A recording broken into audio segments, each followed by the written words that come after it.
The city's gone through a lot in 15 years. We've been proud to start our business here in Washington, D.C. We were headquartered in Washington, D.C. for a bunch of years. Our office is at 13th and F. Bisnow is a proud partner and citizen of Washington, D.C. and the Washington, D.C. business community. Our event today we present in 3 parts.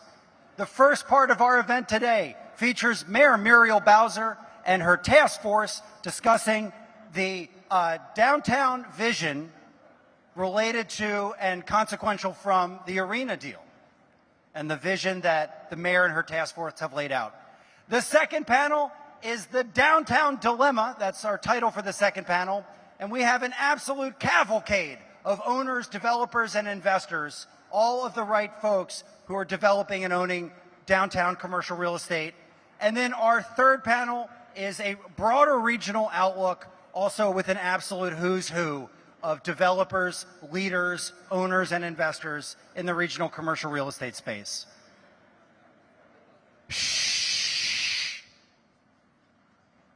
So very sorry, but I'm so very grateful that you're here with us today. I'd like to thank our host, BGO, Nathan Riley, 777 6th Street Northwest. This right here should be your office space. Come on up, Nathan Riley, BGO. Thanks, everyone. Want to just thank you all for coming out today. It has been a whirlwind of real estate emotions over the last few years, specifically with the caps, and we're so thrilled to have them staying just down the street from us. We have, as you can tell, a good amount of vacancy here in this building. Myself, Adam Biberai, Merrill Turnbell with Lincoln Property. Raise your hand, guys, in the back. The 3 of us are more than happy to answer any of your leasing questions that you might have. Just talk about DC in general. Also very excited to hear from the mayor today and her team. We know that there's a lot going on in the district, and so hopefully it's all very positive news. So thanks for coming out, everyone, and really appreciate the time. You should lease office space here, and you will be neighbors with Bisnow. We will get lunch all the time.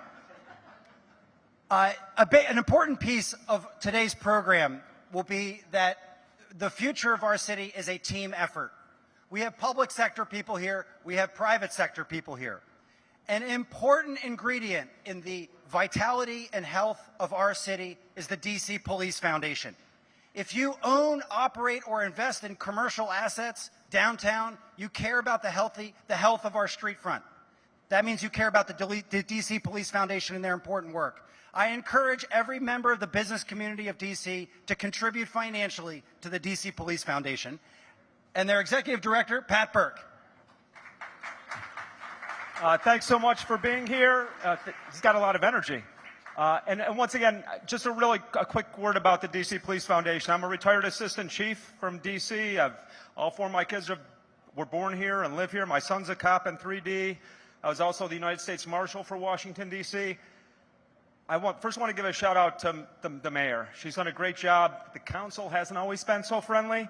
The mayor's been doing a great job supporting our cops and really keeping D.C. safe, because that's what people are going to come to D.C. if it's safe. So we appreciate your support, and a lot of the work we do is keeping our kids out of the justice system. Police Athletic League, a number of programs where we touch over 100,000 D.C. youth a year. So we really appreciate all of your support. So thanks for what you do. Thanks for supporting a safe DC, and please support our cause. Thank you. Thank you, Pat. DC Police Foundation. A prosperous and thriving city needs a prosperous and thriving financial services partner. United Bank, the community bank of the nation's capital. DC Market President Terrence Callahan, come on up. United Bank. Thank you, Mike. As Mike said, my name is Terrence Callahan. I'm the president for United Bank's Washington, D.C. market. It's my privilege to be here in front of you all today as we discuss all the opportunities and some challenges that face the D.C. real estate market. United Bank has been doing business with the greater Washington real estate community for over 35 years, and we remain committed to it. If I can be of any help, please find me in between sessions or some of our colleagues at the tables in the back. Appreciate it. Thank you, Mike. Thank you, Terrence. Bisnow banks with United, and I bank with United. I'd like to thank our sponsors, BGO, Lincoln Property, United Bank, JLL, Pillsbury, Winthrop, Shaw, Arco Design Build, Bowler, Venable, DC, SEU, Rockerbox. If you're in multifamily, you got to tune into Rockerbox. They're providing some awesome data here around the venue. Thank you, Golden Triangle, DC. Thank you to Industrious, Bisnow's landlord. You should all take out space at Industrious. Thank you to BizCred and Select Leaders and the DC Police Foundation. Big round of applause for our sponsors. And with that, the roller coaster of the last few months, a deal that anyone who's been invested in the Washington, D.C. business community to move Monumental from downtown to Virginia felt bigger. It felt symbolic of something. It was emotional and sad. But then it came back, and the Bowser administration is victorious. And Mayor Bowser and her task force here today, who have been so generous with your time to join us, will be moderated by my friend, boss for a bunch of years, mentor and founder of our company, Mark Bisnow. And with that, I'd like to call up the Mayor of DC, Mayor Muriel Bowser.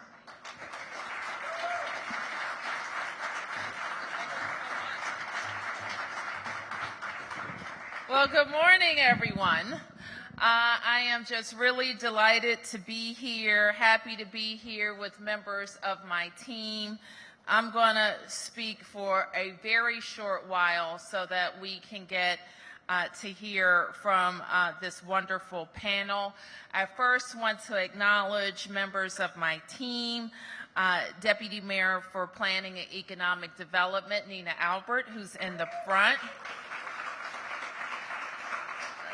Leah Riley is here, who's on our DMPED team and responsible for our work in downtown. And somebody I know a lot of you want to see and meet and talk to, Director Brian Hamlin, the Director of the Department of Buildings for the District of Columbia. So I want to thank you for being here. And Bisnow, of course, for following and keeping everyone informed and engaged about what's happening in Washington, D.C.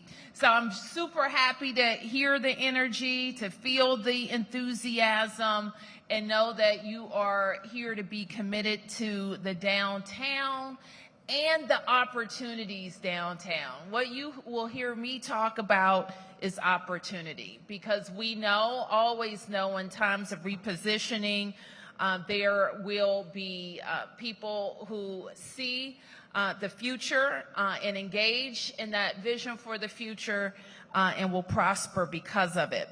I want to acknowledge Jody McLean and Debbie Ratner-Salzberg, who will join me in a few minutes on the Gallery Place Chinatown Task Force, who have done an incredible service for the people of the District of Columbia. I launched the task force, I guess, at the beginning of this year, maybe at the end of last year, where we were in a very different time and place. I agree with the earlier comments that people were sad about a potential change.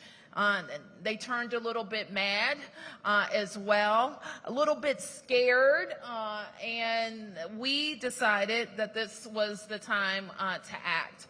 Our job was to set the vision for a downtown Washington in the Chinatown with monumental sports, but we also had the job of preparing if monumental sports wasn't going to be there. So there was a lot written and said about what had happened or what would happen, and our job was just to get to work. We always believed we had the best location and the best offer and the ability to get a deal done. And we secured the unanimous support of the Council of the District of Columbia, $500 million to invest in our teams in our downtown. And that's why monumental sports will be in D.C. for the next 50 years. We called on our business leaders in the real estate community, arts community, and cultural institutions, restaurants, and small businesses to be a part of the plan. So we recognize that the confluence of post-COVID factors, including the evolution of remote work, decisions of the federal government, even crime, were all impacting the health of our downtown.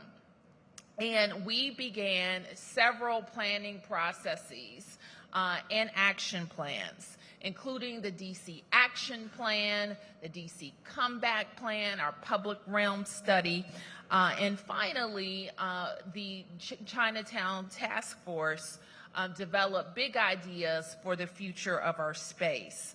What we knew is that we have to embrace a different downtown. And some of us have come to that realization slower than others. We won't have as many people working in the downtown, but we still need to replace those people with activities, destination events, family engaging entertainment as well. We need to change how many office spaces to residential spaces. The ratio has to improve. And that's why we embarked on making huge investments in the district being your partner in converting underutilized office spaces to housing. Part of our comeback plan is that we will add, and this is, I believe, a very conservative goal, 15,000 new people living in the downtown. And that is why our office to housing conversion is one of the most robust in the nation. My budget before the council today also introduces a new program where we want your ideas about converting underutilized office, we say, to anything. It could be a hotel, it could be family entertainment, other uses that attract people to the downtown. So I'm sure we'll talk a little bit more about Monumental's decision to stay. You've heard me say before that DC's teams should play in DC. And that's all of DC's teams. And the work that we will do with Monumental Sports to make the Capital One Arena a real connective piece for all of the streets that surround it and all of the small businesses that surround it, and a cohesive entertainment district will really change the trajectory of this space. But let's be clear about what it already does. Were you one of the 20,000 people that went to a Mystics game last week? I was. And it was the first time that the Mystics had a $1 million gate in downtown Washington.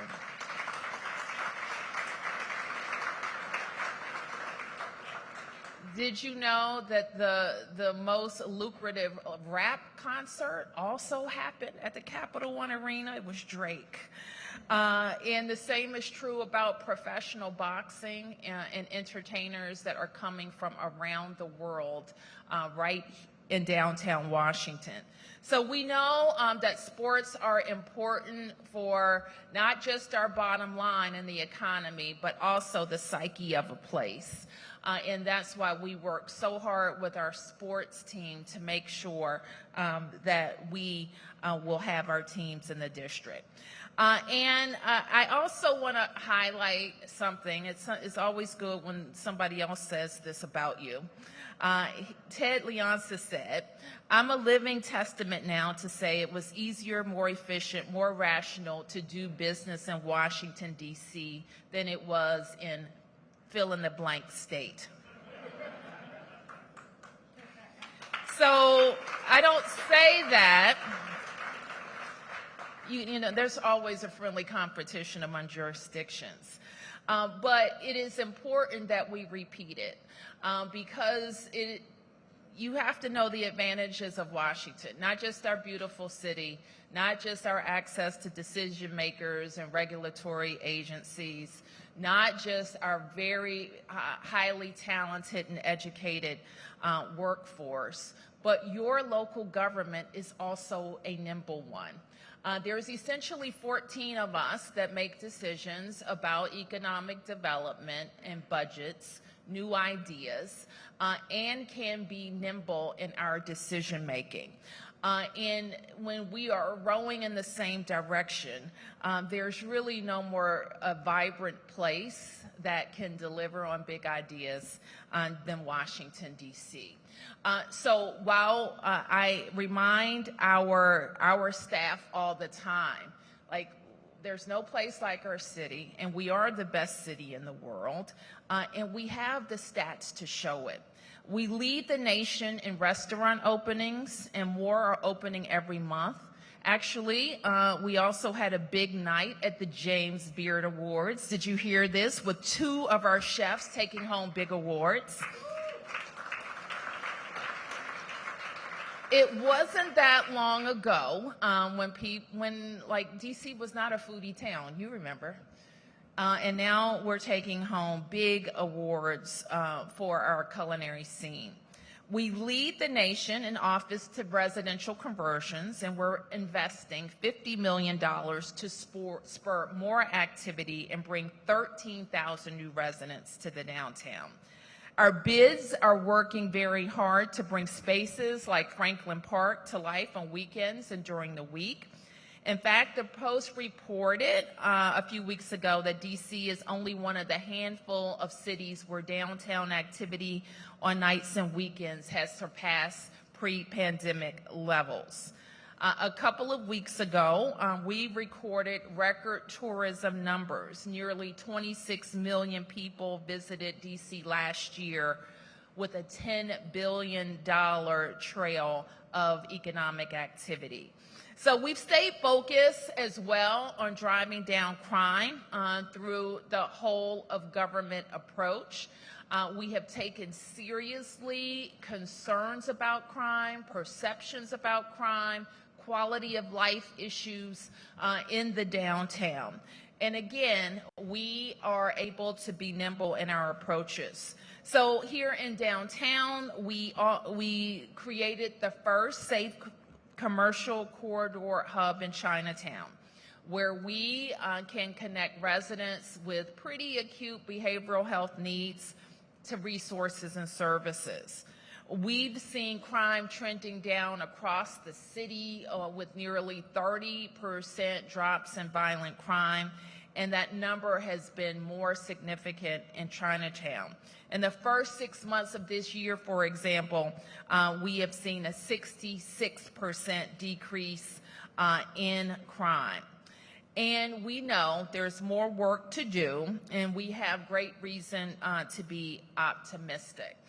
So I just want to say that working together, we have transformed this city. The renaissance of Washington, D.C. is nothing short of remarkable over the last 20 years. Our downtown became one of the most valuable places, real estate places, anywhere on the East Coast. And the same creativity, thought processes that got us there can help think us to the other side of where we are today. So count on the district government to be a partner and to be strategic in the investments that we make so that we continue to have a vibrant Washington, D.C. Thank you all. Thank you, Madam Mayor.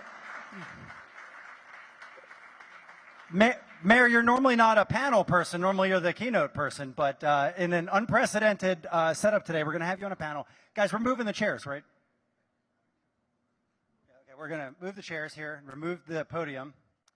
And Debbie Ratner-Salzberg, Jody McLean, and Mark Bisnow, please join us here.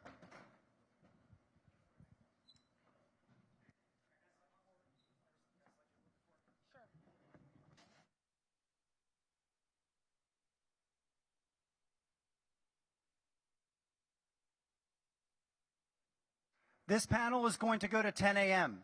Then we're going to have a very short break. Where immediately after the break, we're going to go into a talk about GSA and GSA PBS, then our downtown DC panel, then our big regional panel.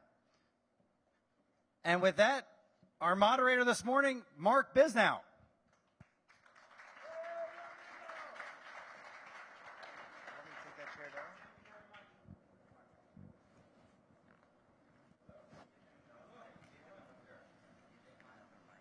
It's been so long I've forgotten how to use the mic. I've been away a long time. When I was invited to come do this panel, I was very excited. It's such an important topic. But then I wondered, how would I find the time to do it? So I carefully looked at my schedule and I figured it out. I'm going to take 2 to 3 fewer naps today. These 3 women on stage, remember where you were when you saw them all together.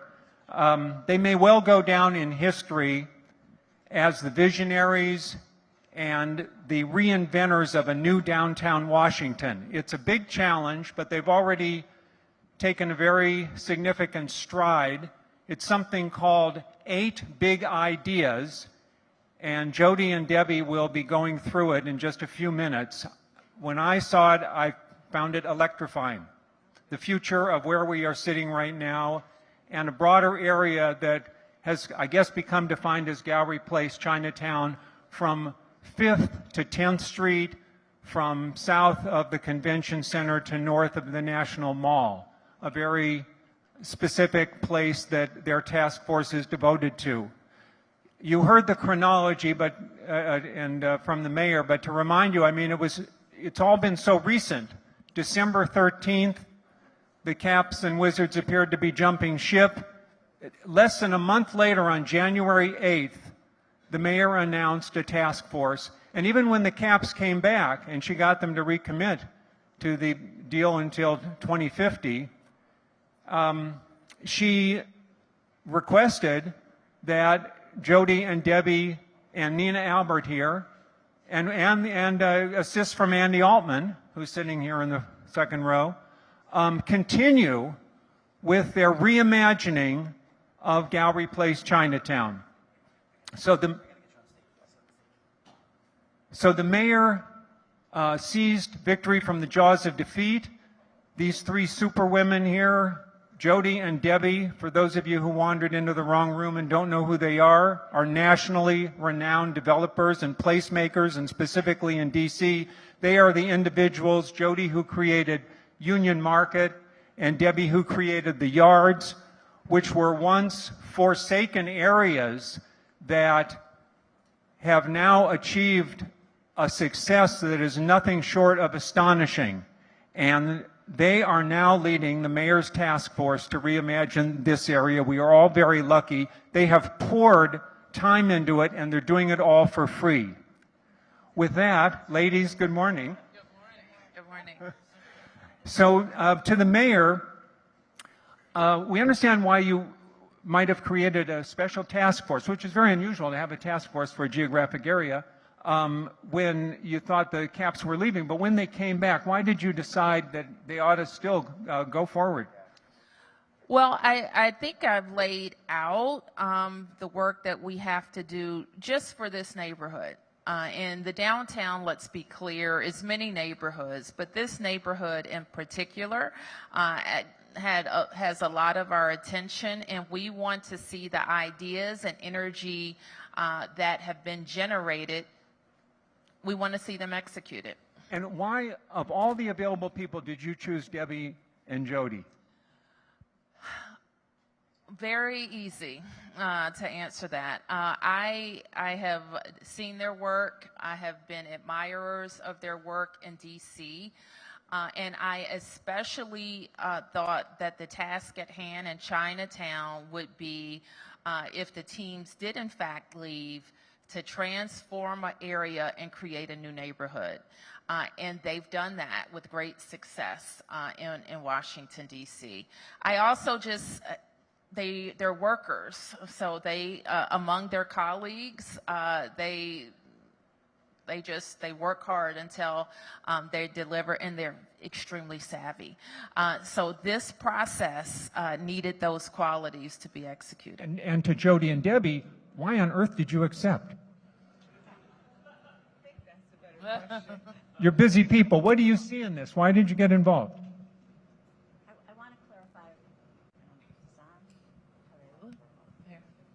It's on now, I believe. Okay, I want to clarify one thing. When Jody and I were hired, we were asked to come up with a vision in case the team left, but also to figure out what to do to improve the neighborhood if the team stayed.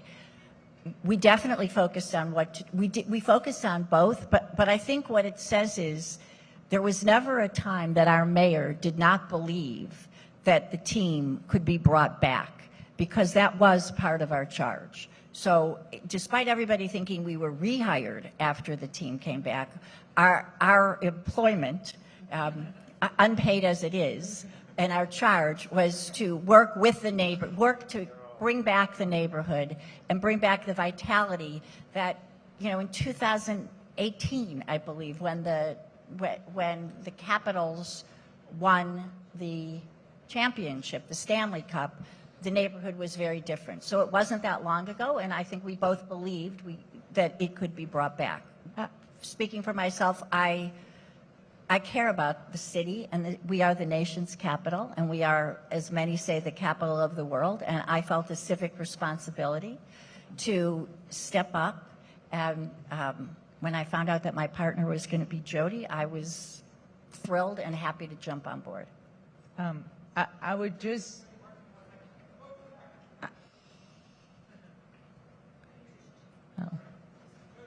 I would only add to that first, when the mayor calls and asks, I was raised in a household where you just say yes to serve. And second, I would say that Edens has a substantial investment in this city. We believe deeply in this city. I appreciate the recognition, Mark, but it takes a huge team and a huge partnership to get something like Union Market going. But we also have a large investment in this overall region, in Northern Virginia, in Maryland, and we're active. But I really believe that a very strong DC, a very strong downtown, has a huge ripple effect throughout this whole region. And that is, it's incumbent and it's important to us as citizens of the region to make sure we have as strong a downtown as we possibly could have. And I agree with Debbie, the vision that the mayor's laid out is one that I believe in. It's one that I think that we can all play a huge role in getting a part of. And I too was very excited to be able to partner with Debbie. We've done a lot of things together over time, but we've never had the opportunity to partner together. So exciting time. And so it raises a question of what is so special about Gallery Place, Chinatown, this particular area? Is it a driver of economic activity in the rest of downtown? And how does it fit into the mayor's downtown overall plan? I think if you look at the original LaFont plan for this city, truly where the Reynolds Center is, that is the home of both our portrait gallery and our Smithsonian American Art Museum, that is the heart. That is the center of the original plan. So from the very beginning, this was designed to be the heart of the city. And I think if you look at how it connects, and maybe we'll look at that from the mall all the way up Shaw, from the White House all the way over, it is an incredible, important point in this city in which so much emanates out and impacts the rest of the city. And to the mayor, how do you look at this area? You have other areas of downtown, Golden Triangle, and I think Nina calls one of them Penn West. Is that sort of near GW? Pennsylvania Avenue West. You've got south of DuPont Circle. How does what Jody and Debbie will reimagine here fit into the your overall program that you've been announcing this year? We have been announcing, and our downtown action plan really addresses all of those nodes. But I think what became really clear in this process is that the thousands and thousands of people that are attracted to the Capital One arena cannot be readily replaced. Or quickly replaced. So the amount of people that are drawn to Cap 1 is important to the health of the entire downtown. I think what also becomes clear in this process is that there's capacity for this area to attract more. And in fact, the task force spent a lot of time talking about how 7th Street could become a spine to the Washington Mall and attract even more visitors to the downtown area.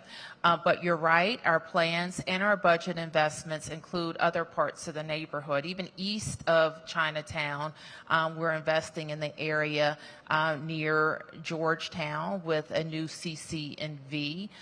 We are trying to invest in a whole public realm green plan that will connect our parks. Our federal parks have been a huge partner to us. And we know when people want to live someplace, they want green space, whether it's passive or active. They want restaurants, but they need grocery stores, and they also need schools. So this is a part of our vision moving forward. We're also, with Nina and her team, still extremely focused on how we are retaining our companies and businesses and attracting more. And in the Golden Triangle and West, we're really focused on how we're attracting medical research in an innovation district. Well, this crowd, more than perhaps any other group, knows about office vacancy and retail struggles and public safety issues and the like, and that I suppose bottom line is for them it's been a steep decline in many commercial property values, presumably a decline in assessments and taxes. What is the revenue impact, the economic impact to the city of this region, of this area of town, and its potential success? Well, I think like every jurisdiction, the property owners in D.C. are figuring out how to deal with fewer workers. The problem is in some ways more acute in the district because it is driven so much by the federal government's decision making. So since COVID, we've seen various kind of iterations of a federal plan. The president, in fact, just sent another admonition to his secretaries to get people back to the office. But we've seen a steady increase in that traffic. We can look at the metro data shows us that we've had increasing federal presence in the downtown, and that's going to continue to be a good thing. But we do know that some properties will need to be repositioned, and that's why we are working on all of our packages locally to be good partners, whether it's housing conversions, as I've already mentioned, or converting to other high uses. Is going to be important, as well as what we do to help you recruit great companies in the district. What about incentives for development, retail, office tenancy? How do they fit into your program? Well, I just mentioned two. The other one that we've had in place for a couple of years is called our Vitality Fund. And we've asked the council to maintain our commitment that was in our budget proposal, and we think that's going to happen. And it just allows us to be at the table as you are recruiting tenants to offer, to use some of those funds as tools, whether it's build outs or other expenses that they incur. And Director Hanlon and his team have also been very focused on how we can get people open faster. In the retail space, he has designed a program for pop-up retailers, which we think is a good way to fill some vacancies, especially as it relates to big events. Another thing that the government is doing that we haven't typically done is being partners in destination activities. For example, we won World Pride 2025. This past weekend, we had the largest Pride parade that we've had since 2012, historic metro ridership. Next year, like the numbers of people who will be in the district are off the charts. So working with Destination DC and Events DC, a focus on how we're bringing more tourists, how we're bringing more conventions, but how we're also bringing big global events is going to help us populate our retailers, our restaurants, and we think attract business. You touched on the City Council. They've proposed changes to your budget, which includes downtown investment, some cuts to education, some increases in taxes. What's your reaction to this, and what impact do you think it might have on the economic vitality of the city? Well, I think that we're going to continue to work with members of the council. You know, unlike most places, we budget on a 5-year cycle. So we have not only the current year to balance, but 4 additional years to balance. So we're going to keep working on the things that keep us competitive. It's been very important to me that we fully fund the police department, which we've done. You heard Chief Burke talking about the things that we need to rebalance our public safety ecosystem, and we're on the way to doing those things. We made a huge investment in the downtown, and sometimes when you sit in my seat, that's hard to explain if you don't live downtown, because people want to make sure that their neighborhood, their wards are also getting the investment. So when you have slower growth, which we're experiencing, about 2% per year for this financial plan, you have to tighten your belts. You have to look at programs very strategically. In the investments that you make, we can't scattershot our investments. We have to really be laser focused on the things that help us grow. So our budget proposal focused on public safety, public schools, in the downtown. And that's what we worked very hard with the council to protect. Now, before Jody and Debbie roll through the 8 big ideas, you are known as preeminent placemakers. So what does that mean? How do you go about it? How do you visualize what a neighborhood could be? And then how do you bring that into reality in general, before we talk about this neighborhood in your slides? Sure. I would say that we've had a lot of help visioning. Jody suggested that we use a process that they use at Union Market and many other projects around the country. And working with Andy Altman, we brought in, which you'll see a slide of, a number of local, national, and international planners and architects to really form a charrette where they came up with their ideas. I will say they were asked to do both, as I said, without the arena, and then a week before, and with the arena, but I think most of them were focused on what happens to this neighborhood if there is no arena, and a week before the large charrette changed their focus to what happens since the arena will be staying. And it was a remarkable session. It was basically 36 hours of meetings with world thinkers, with Ibrahim from London, with Richard Florida, and lots of work and time had gone into this, but we all joined together kicked off by the Deputy Mayor for Economic Development, Nina Albert, and we went through a process talking about how people envisioned and saw this neighborhood, and there were 100 participants. We've had hundreds of meetings, talked to all sorts of people since mid-December. And through that and through the ideas that group came up with and the feedback, we've pulled together these 8 big ideas. I think that's important, Mark, as we think about placemaking, to start with both the local and the regional community. So going into that charrette, we talk to literally hundreds of people. We have various roundtables. We engage with people who were okay with what was happening and people who were really not happy and needed their voices to be heard. We tried to take all that information in, we tried to synthesize it, we tried to share it with the planners before they came in to really understand. And then we also relied on our own experience in other cities and really understanding what is successful, what is happening in other cities globally, and the planners, obviously, who've been involved with that. To think about, I think most importantly, as you think about cities going forward, not just Washington, D.C., but globally, cities going forward, there is a actual untethering of the workers to the office. An office is going to look different for a lot of us.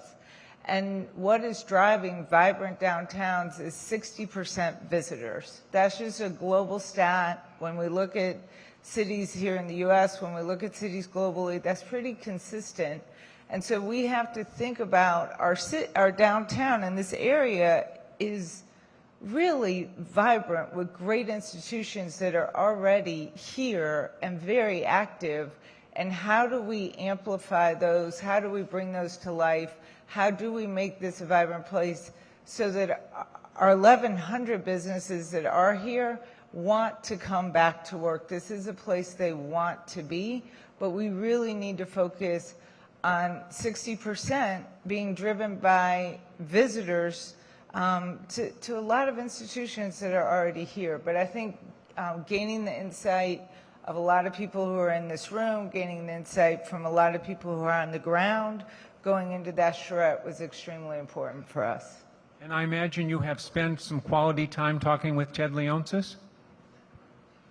Our first meeting, Debbie and my first meeting in person was with the executives of Monumental Sports. Yes. They did a lot of talking. We did a lot of listening at that meeting. They seem to be happy in the direction things are going? Well, that was our first meeting back in December, and they had a lot to say to us. And I think now, I mean, the mayor gave you a great quote. I think they couldn't be happier. I was there on Friday night. And it was a great atmosphere on Friday night at the Mystics game. And they are full participants. I mean, when we went out to the public, we had tables after our presentation so that everyone could go into a different idea and give some input. And Monumental has its own one of the ideas, and they are one of our 8 big ideas, and they were there manning their table. Yeah, actively involved. Are we ready for the show? Does somebody have a clicker and get the slides up?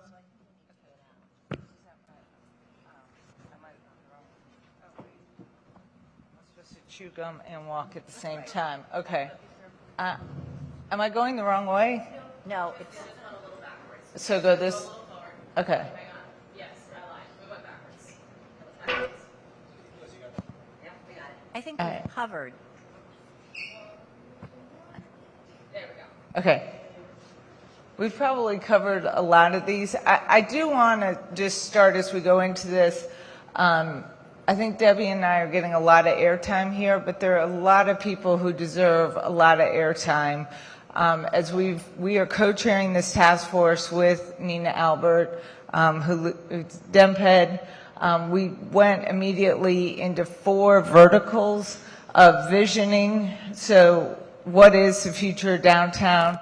Activation, what can we do right now today to address what's happening downtown? Clean, safe, activation, thinking about investments and incentives for long-term to make sure that this isn't just another report. I think that's one thing Debbie and I both said to the mayor when we accepted this, was neither one of us are interested in a report.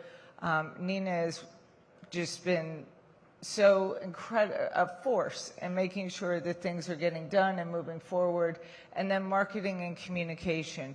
There is so much good that is actually happening downtown, and we need to get that out. Today we have 9.9 million visitors that are already coming here, that are spending time here, that are doing a lot of work here, and we need to get that shared out. We need to get shared out all of the things that are happening on top of as we move forward with this plan. Jody, I'm going to jump in going. Please.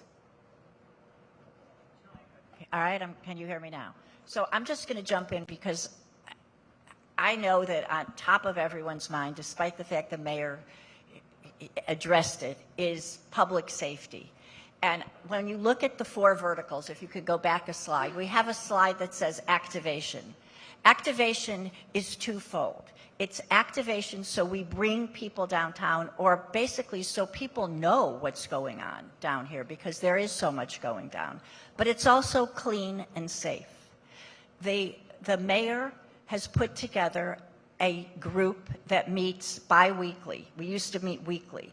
I get to listen in and you know, will not be a full-time member, but just to make sure that the task force's concerns are heard. And it is, I'm not going to remember everyone. I mean, it's obviously the executive office of the mayor.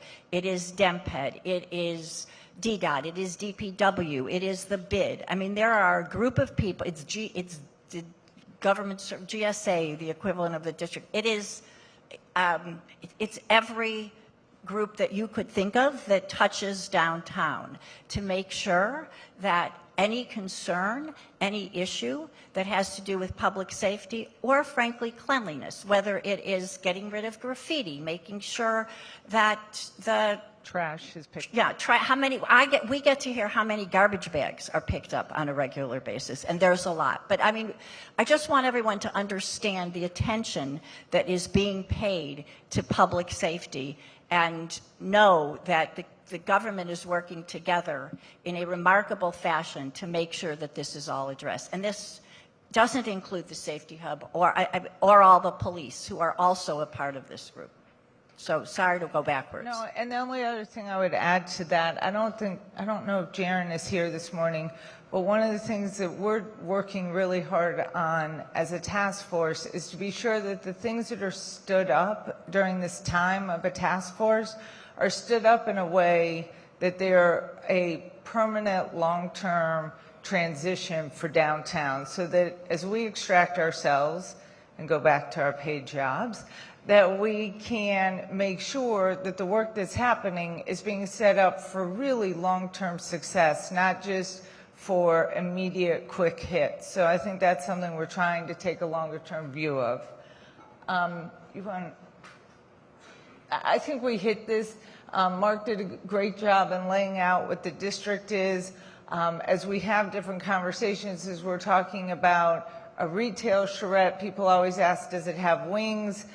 Nina has been very generous in allowing us to come and draw outside of the lines a little bit as we look at this district.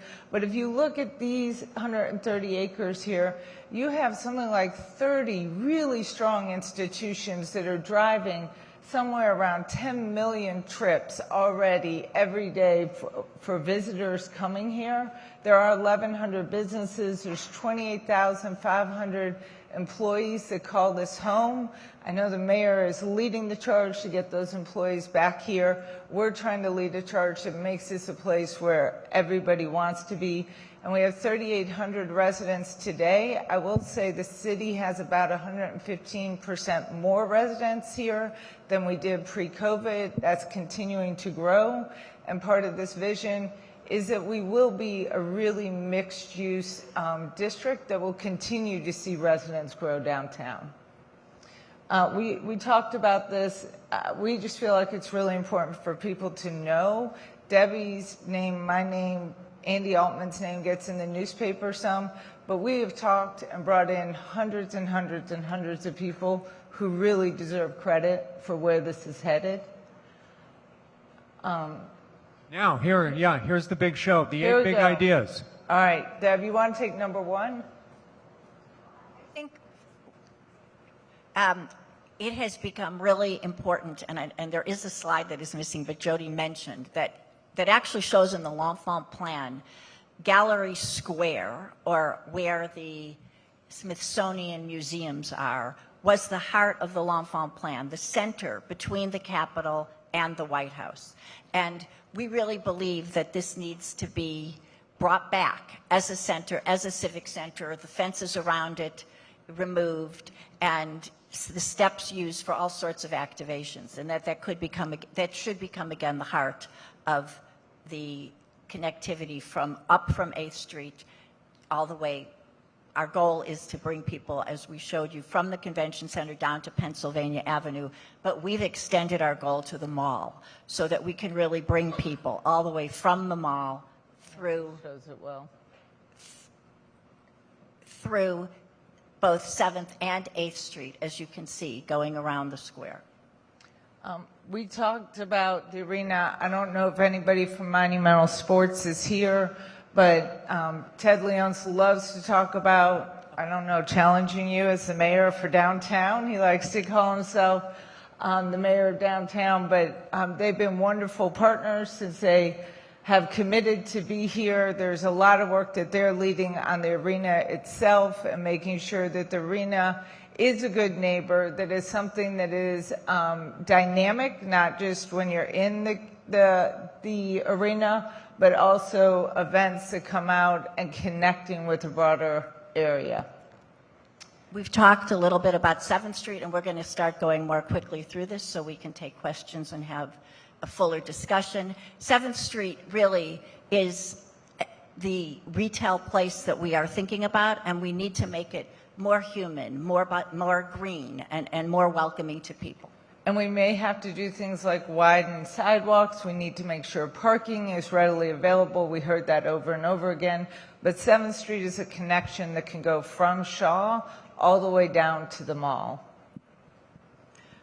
We talked about greening the streets. It makes people feel more comfortable. We will activate alleys. We will talk about we will talk on Gallery Place about connectivity and bringing in from markets, from Gallery Square up to the convention center. We'll begin activations with pop-ups and things like that. But green botanical streets are critical to cooling the temperature in the summer and feeling more comfortable in the city. And especially talking about 8th Street and a lot of the alleys, and how can we really take 8th Street and make that a street, a botanical street, still with vehicular, but a lot of events and connections. We want to extend the greenery over to Judiciary Square because it is a beautiful area that has not yet been beautified and really connects our east-west boundaries.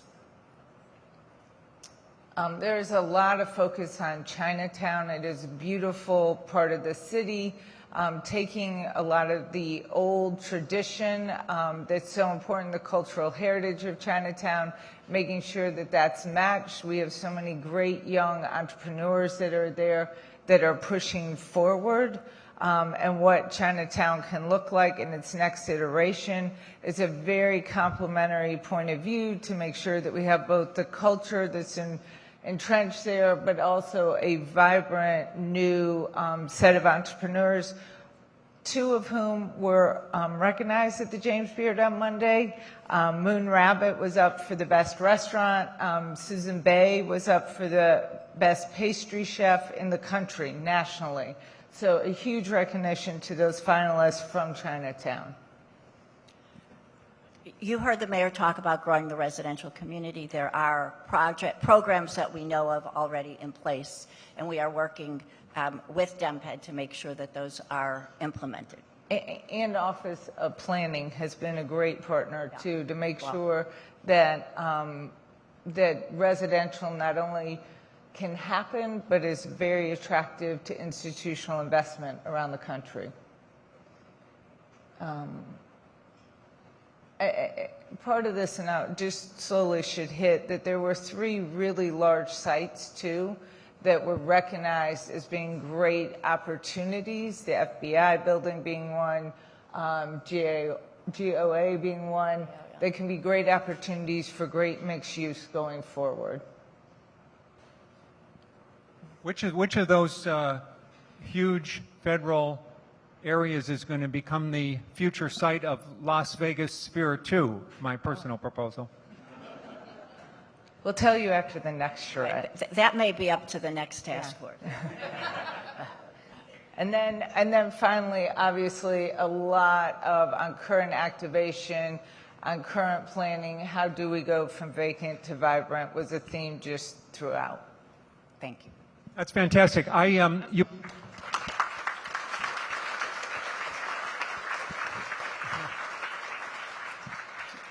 I went back there to see if people could see this. You probably thought, my being an old and retired person, I had just wandered away, but I don't think it really did justice to people in the second half. The screens are too small. You should all go to the link or just Google 8 Big Ideas DC Task Force something. It'll pop up, and it's got pictures of the very things that they're talking about that other cities have done.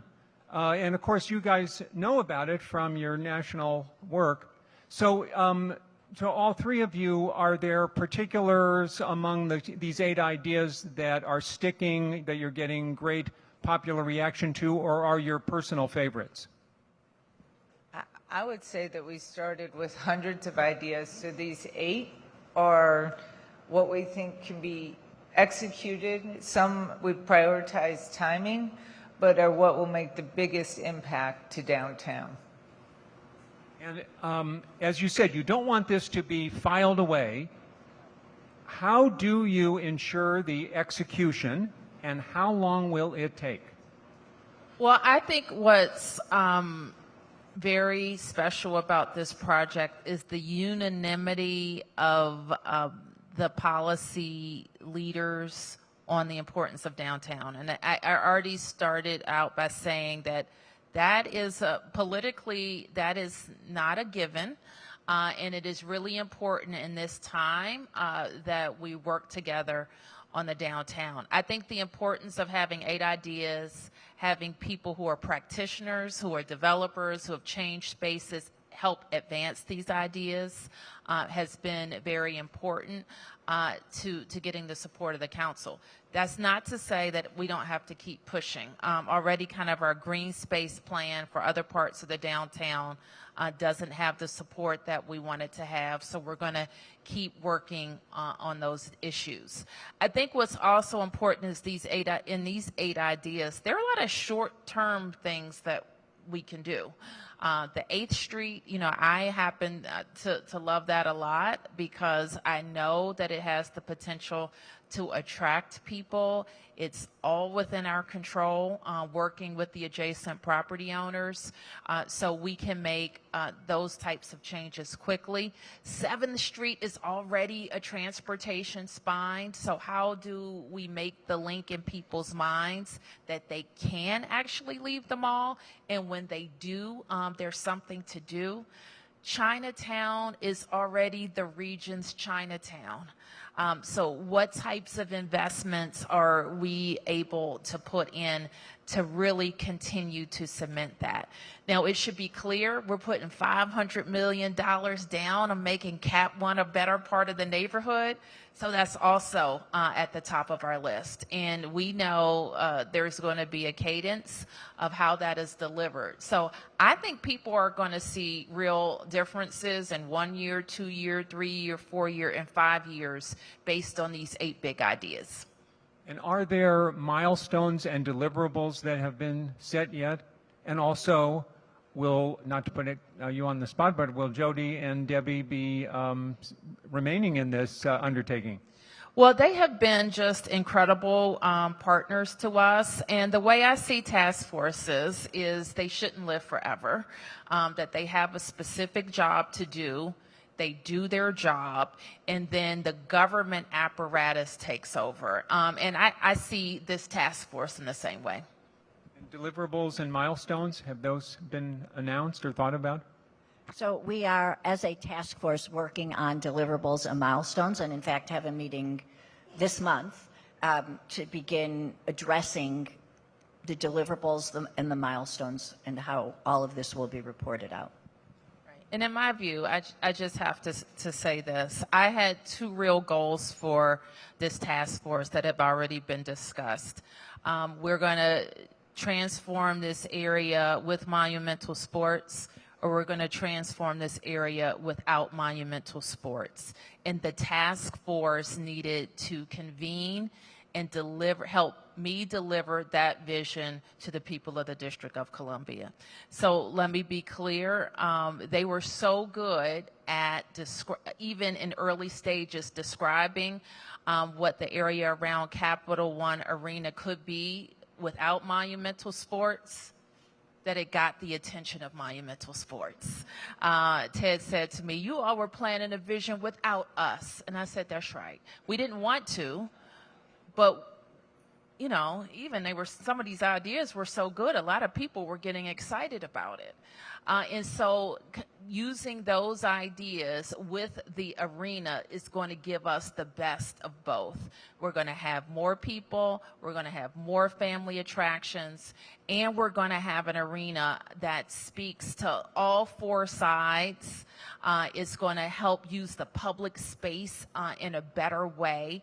And I think it will help us deliver on the message of why more businesses should be in and around Chinatown. So we're pretty excited. I think a question on a lot of people's minds is the remote working seems to be here to stay. Is it really necessary for this plan to be successful to have office workers come back, federal workers especially? Or could you, for example, just somehow get a lot more of the 30 million tourists a year who are on the National Mall to walk across the street into this neighborhood? Well, I don't think that we will go back, and Jody has already given you the statistic that's not just applicable to us about the number of visitors that are necessary to make downtowns work and be vibrant. But I just don't think that the nation's capital, the seat of the federal government, has said goodbye to office workers forever. I don't believe it. I do believe that we have to pivot. And as has been said, we have to make spaces more inviting. We have to make being together and being in the downtown more compelling. And we have to be ready as work and ways of work change. So no, we haven't given up on our commercial office spaces or office workers, but we do always want to be thinking about ways that we can partner with you to do all of the things that make people want to work downtown. Is it possible the city might actually buy buildings or partner with the private sector to get the funds to buy buildings? Or how is this whole thing funded? Well, the city is not in the position to buy all of downtown, so we know that. Just mid-block. Just mid-block. So we are have our ears open for all great ideas. So we've worked with like our downtown developers on some of the things that will help them purchase buildings, and so. We have to leverage all of our resources, and the best partnerships for us are when you're bringing your private money. We can do a little bit of government money or tax abatement or other tools to help you get open. Also working with your tenants or potential tenants to attract them to DC is another way to do it. So who specifically does this audience contact? This is their livelihood, their lifeblood.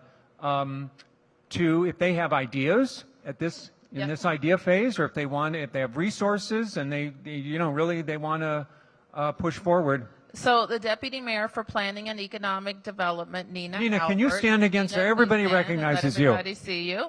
Yay, Nina! Nina!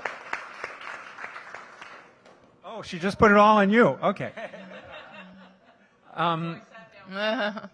And do you have ideas for public-private partnerships? I mean, do you think this could be some sort of innovative new era where developer's a good word again? Is that possible? And the city, kind of locks arms with this community and tries to reinvent this area that way? Because you said it was the government who was going to be taking over the execution, but all of these people, that's what they do for a living, and some, like the folks on stage, have done it in other cities, and they've done it here, and we see what success has been. Any thoughts about kind of the public-private partnership? No, absolutely. We know that we want to be supportive as people are thinking through how to reposition their properties, how to attract tenants, and how to attract families. I think, and I want to emphasize this point because one thing that came through in some of the work that the task force did is we have to be more family friendly, have to be more family friendly downtown, and families don't necessarily think that downtown is for them. So what are the things that we are going to do? I drove past the wharf the other day, and I've seen this at Union Market as well. Like, they are coming up with little activities for kids, because if we're not doing that, then we're losing a lot of people who will go out to the suburbs where they perceive a more family-friendly environment. So we have to be working on those things. But it should be clear that we are interested in working with our private sector property owners, retailers, restaurateurs, to really listen to them. I think that's what these leaders have done a really good job of, is listening, in conveying to us in very direct terms. They're very direct also, terms, what people are saying, whether we like it or not, and what they need from us. And that has been very valuable. Well, Mayor, you did an amazing job with the wholesale arena situation. Unbelievable what happened. Jody and Debbie, anybody who's been, anywhere near what you've done knows how amazing you guys are. And so on behalf of everyone, I'm sure we thank you so much for what you've done in the past, and we want you to do it again in the future. Amen. Thank you very much. Let's get to work. Thank you, everybody. Folks, Thank you.